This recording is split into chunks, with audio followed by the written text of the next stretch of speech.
Guys, good morning. Andito tayo ngayon sa Buyaka Mall. Ayan. Hosh Gildenes nga pala. Merhaba, merhaba, Hosh Gildenes. Welcome to my channel. Chan FW channel. Ayan guys. Ano lang. Kwentuhan lang tayo dito ngayon.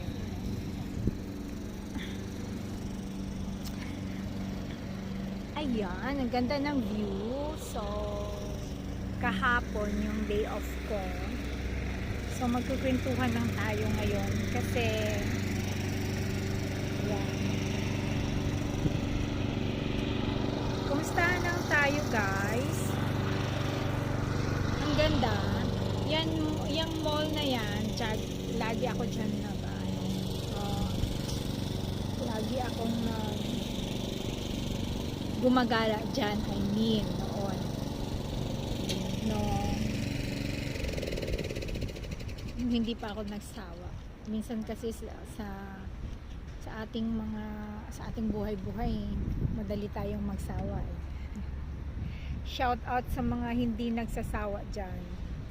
Okay, speaking of sawa, ayan. Yan yung magiging topic natin for today.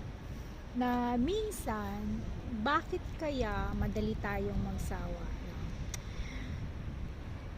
Hindi lang sa sabihin natin, hindi lang sa pag-ibig. Shout out sa mga lalaki dyan na madaling magsawa. Ayan. Ang topic natin ngayon ay para sa mga lalaking madaling magsawa, mga salawahan. Oh, 'di ba? Kaya pala tinatawag na salawahan ang mga lalaking madaling magpalit dahil sila ay nagsasawa. Nagsasawa. So it means mga salawahan. So ayan guys, bali gusto ko lang i-shout out yung mga lalaki, mga salawahan.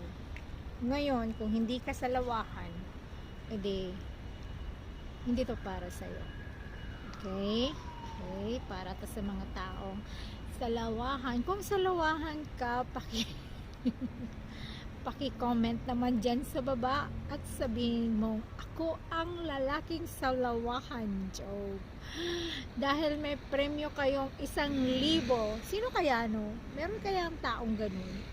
Meron kayong lalaking ganun na kaya niyang umami na ako'y isang salawahan? Babae rin meron. Ako rin. Naging salawahan ba ako?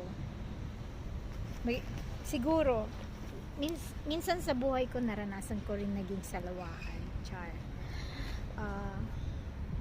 In what way tayo naging salawahan?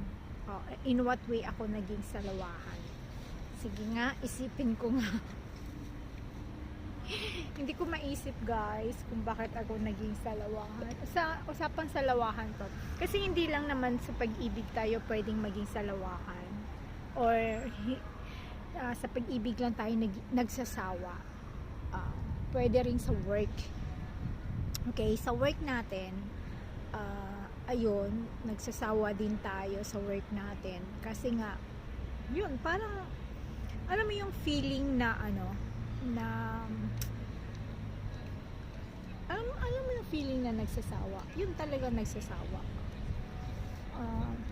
Kasi mahirap naman talaga na, mahirap talaga na, yun, yung, alam mo yung nararamdaman mo, hindi mo na maano yun eh, hindi mo na mapipilit na yun talaga yung nararamdaman mo. So yun, okay lang na naramdaman natin yun. Kumbaga magpakatotoo na lang tayo sa buhay, di ba? Kasi mahirap naman yung pipilitin natin yung sarili natin na nagsawa na pala tayo sa work natin. Madali lang nating i-give up yung work, pero yung sa pag-ibig, yun yung mahirap i-give up, diba? Kasi merong masasaktan sa work naman, may masasaktan din, kaya lang hindi ganun kasi yung amo din naman Actually, yung amo minsan kadalasan ang madaling magsawa. Kasi pag nagsawa na sila sa atin, sabihin natin sa mga nani, sa mga katulong, sa mga helper, basta-basta na lang tayo nilang i-give up, 'di ba?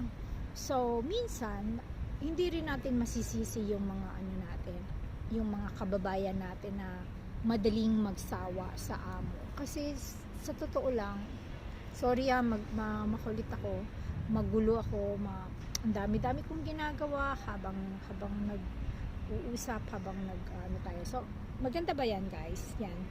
Actually, maganda dyan sa loob. Isa sa magandang mga ano dyan is yung ano nila.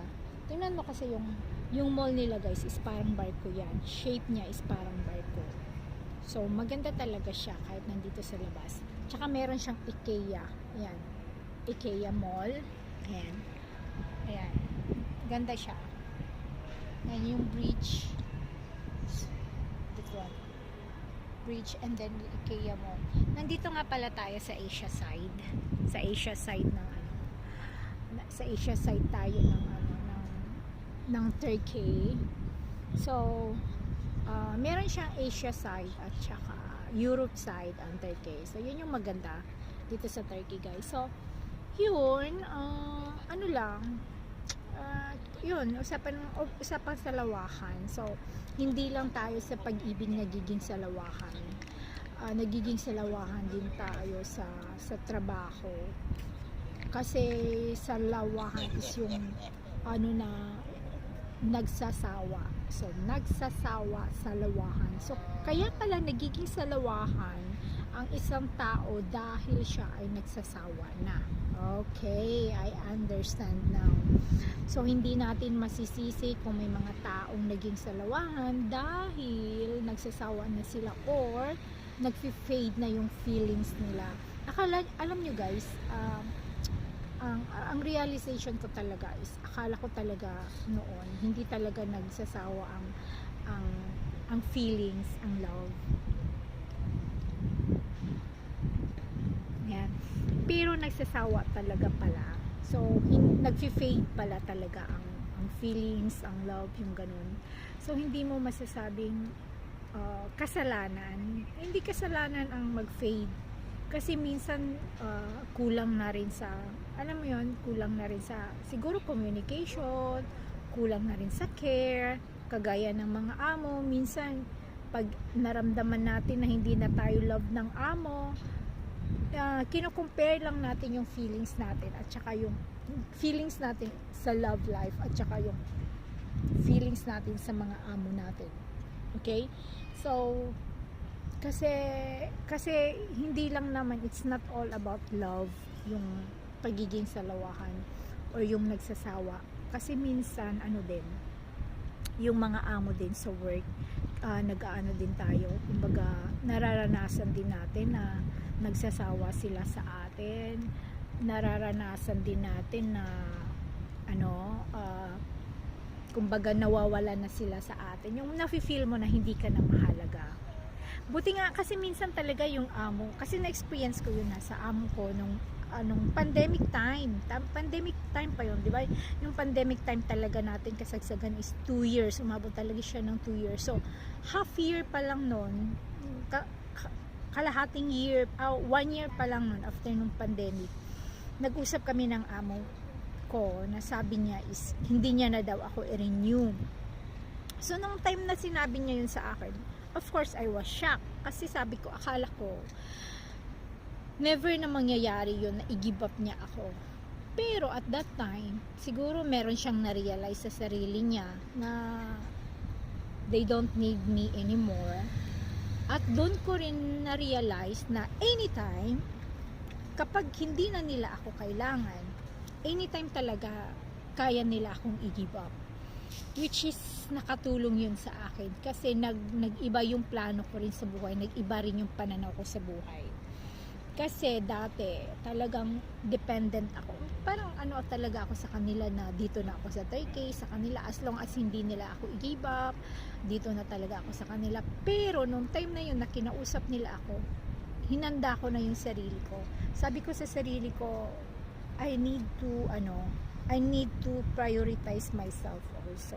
Kumbaga, hindi ko lang yung sarili ko sa kanila na as long as hanggang kailan nila ako kailangan doon ako. So, I need to decide also myself na kahit kailangan pa nila ako, pero kung ako na yung aayaw, ako na yung magbibigay ng sariling desisyon. So, parang din, parang sa love, kung kahit kailangan ka pa nung isang tao, pero feel mo naman na hindi ka niya binibigyan ng halaga, importansya o pagmamahal, pero kailangan ka lang niya. Meron kasing tao na kahit hindi ka na niya mahal, pero kailangan ka niya, she or he wants you to stay. Parang ganon. Just for the sake na may pakinabang pa siya sa'yo, kaya he or she wants you to stay, which is para sa akin hindi maganda. Kailangan pag naramdaman natin yun na wala nang love sa relationship, ang nangingibabaw na lang is yung needs, pangangailangan. So kailangan mag-isip na rin tayo, 'di ba? Sa relationship 'yan. Pero kung husband and wife, kailangan mag-sacrifice din tayo. Kung kailangan naman i-save, kung okay lang naman na i-save yung relationship natin, kailangan natin mag-sacrifice. Of course, we need to sacrifice.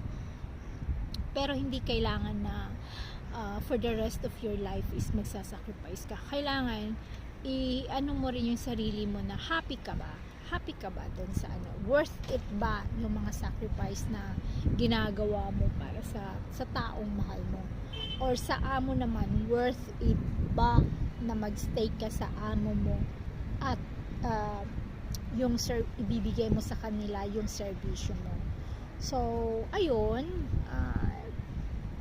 nandun na tayo sa realization na kailangan pahalagahan din natin yung sarili natin, yung worth natin, para happy tayo. Hindi pwedeng nandun ka sa isang relasyon na you are not happy anymore. Nandun ka lang dahil kailangan. O, diba? Para mas masaya, mas lalong happy, kailangan you need to stay in a relationship na alam mong happy ka at alam mong may pagmamahal. Sa amo naman, we need to stay sa mga amo natin kapag alam nila at alam natin na kailangan pa nila tayo at nandun pa rin yung love. Kahit paano alam natin na love nila tayo. Kasi importante yun, guys, na kahit paano is love tayo ng mga amo natin.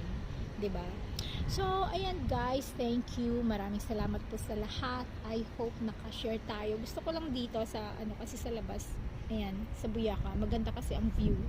So, ayan, andyan yung namin, no? Yan, yung mga bilog-bilog. Andyan yung bahay namin. So, malapit lang siya. So, maraming salamat guys. Yesterday is my holiday. So, pabalik na ako sa amo as usual. So, I'm happy pa naman ako. I'm still happy sa work ko. Pero, yun nga, may hangganan ang lahat. So, thank you for watching guys. To those who did not subscribe my channel, please do subscribe, like, and comment. Thank you, and may the Lord God bless us all. Bye!